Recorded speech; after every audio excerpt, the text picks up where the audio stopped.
Now, from WYDC TV, this is Big Fox News at 10.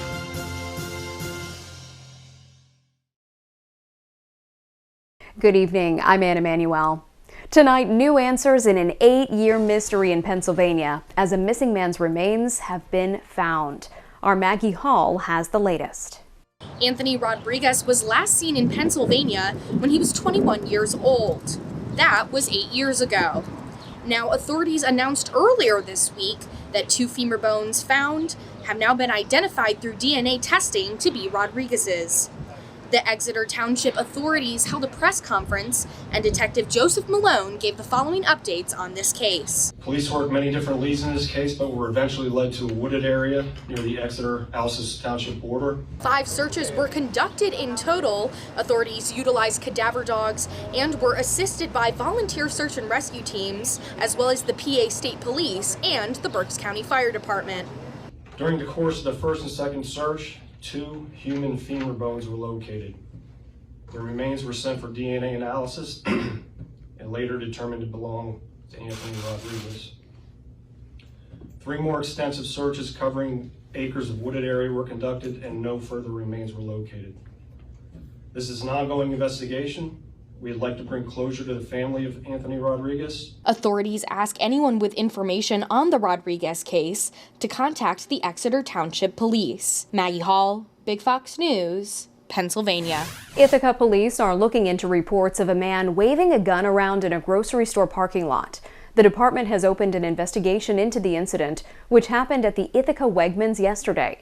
The responding officers were unable to locate the suspect and are asking for the public's help in the investigation.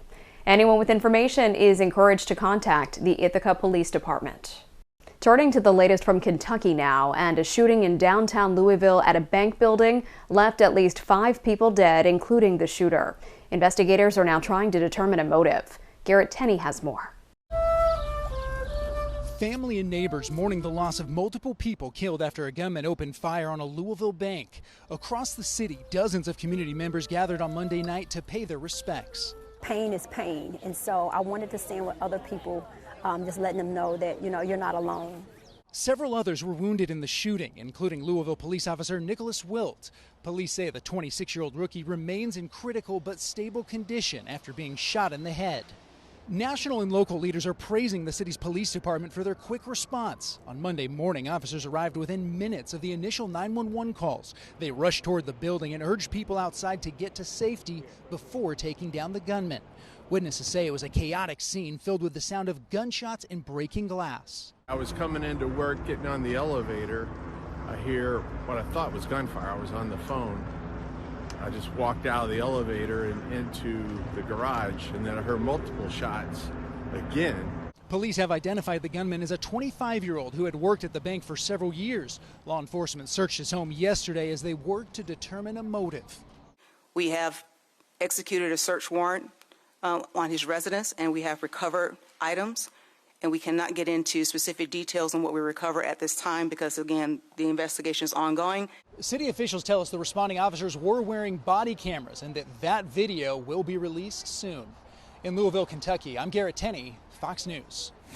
The New York State Department of Mental Health is holding an event in Corning to get feedback from community members.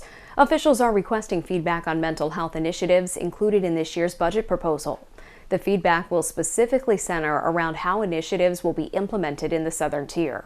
The session will occur tomorrow at the Corning Radisson from 9 to 12. The Pentagon says classified documents have leaked online. It is reportedly the biggest exposure of U.S. secrets since Edward Snowden. Caroline Shively has the latest. Scores of highly classified documents were leaked online, and the threat might not be over. There are 53 documents detailing U.S. military efforts in Ukraine and information on key allies, some so classified you need a top clearance to see. Are there more documents out there that have not been released publicly? We don't know. We truly don't. Some of the records have been online for at least a month, but Defense Secretary Lloyd Austin wasn't briefed on the extent of the leak until last week. Now the Pentagon has put its own team together to detail the damage. Most documents appear to have come from a briefing book for the Joint Chiefs and U.S. commanders overseas. And this lets the Russians and our adversaries know about the holiest of the holies, which is sources and methods. Lawmakers on both sides want answers. We have adversaries who are constantly probing. The administration literally has no answers. And so if they can't keep our top secrets safe, then how can they keep us safe? The Washington Post reports one document found on the chat app Discord described plans for Egypt to supply some 40,000 rockets to Russia. U.S. authorities are still working to check out the document's authenticity. Some others have been doctored. The Justice Department has opened a criminal probe as the White House struggles to find the scope and source of the leak. There's going to be a manhunt or a woman hunt in this particular case. That leaker has more information. It's on an electronic medium today, and that person is also likely sitting on a bunch more than just this. Investigators are working to determine who had access to the documents and a motive to leak. Fox has told a cyber attack is not likely. In Washington, Caroline Shively, Fox News. The historic Lindenwald House is expected to be demolished after a fire destroyed most of the building last year. The century-old home's owner is waiting on an asbestos report before demolition can begin. The process is expected to be completed by the end of the summer. The Lindenwald home's upper floors caught fire back in March of last year. The Elmira Police Department labeled the fire as suspicious in nature, but have yet to find any leads leading to an arrest. With warmer weather arriving in the Twin Tiers, wildfire risk is rising to a high level, according to the DEC. In New York, a statewide ban has been placed on brush burning in state forests. That will last until May 14th. As of earlier today, all but 4 counties in Pennsylvania have been listed at high or very high risk for fires. According to the DEC, campfires are allowed if they are kept within 3 feet of height. Furry, scaly, and feathery friends were celebrated today for National Pet Day. Big Fox's Josh Feldberg spoke to pet owners to find out just what their pets mean to them. If you haven't already, be sure to give a treat to your pet today to celebrate the national holiday. As part of Big Fox's celebration, we took a trip to Lisa's Pet Place to meet the exotic animals the store has to offer. I've had pets my whole life. Growing up, I had dogs and cats and also some fish. Just something that's always drawn attention to me. I always love visiting pet stores and zoos and aquariums, all that stuff. And just something I wanted to continue. One of the animals available at Lisa's Pets Place includes guinea pigs like this guy, who I'm going to name Lando. Future pet owner Cameron wants to get a bearded dragon as his newest friend. They're like cool to watch, to move around in the things. They're cool to watch and pet. Some of the other animals on display at Lisa's Pet Place includes fish, axolotls, exotic birds, snakes, and other reptiles. Pets have been proven to be able to help humans in a variety of ways, including mental health. I think it makes the joy and the happiness come out in people. They come in and they leave smiling faces, and then they have that companion to go home to, and that depends on them every day. If you're considering adopting a pet, be sure to remember the long-term commitment pets can be. Josh Feldberg, Big Fox News, Painted Post. Stay with us. We have your complete forecast coming up next. Here's your local stock market update from Big Fox.